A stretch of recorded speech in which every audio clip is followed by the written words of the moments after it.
waxa uu dilayaa hooyadii ama aabihii kadib uu murugoonaya kadib marka la weydiiyo sababta uu dilay dib waxa uu oranayaa xorriyadii aan lahaa bay qaadeen sidaas darteed ayaan u dilay haddana wuxuu kubsanayaa gabadh kadib waxaa la oranayaa waa 18 jir oo muuqa gaadhin ama waxaa la oranayaa shafadii ayaa ka dambadatay ama waxyaabo kale oo la mid ayaa la oranayaa haddana gabadh ayay heshiinayaan oo ilmo bilaamhera ayay dhalayaan kadib waxaa la oranayaa waxay ahaayeen saaxiibo sidoo kale waxa uu cabayaa khamri kadib waxaa la oranayaa waa xor sidoo kale gabadh ayaa ka tegisay xijaabkii iyadana waxaa la oranayaa waa xor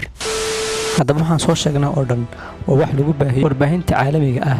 waana wado lagu bari yeelo dadka fidnada wada ee ku dhex jira bulshada dhexdeeda gaar ahaan arrintan waxaa aad lagu faafiyaa musalsalada ka baxa telefishinada ambisiyada si aflaam si alwaan hollywood iyo bollywood CNN Turkey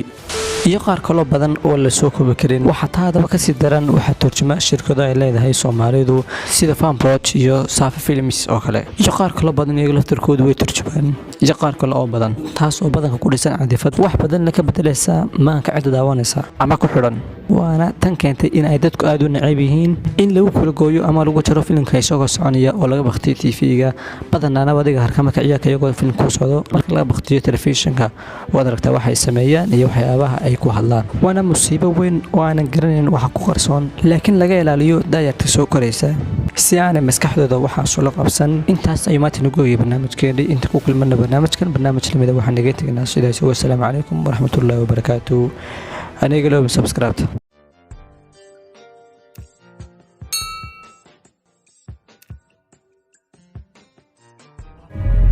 si aad u hesho muuqaalo badan hadda subscribe dhe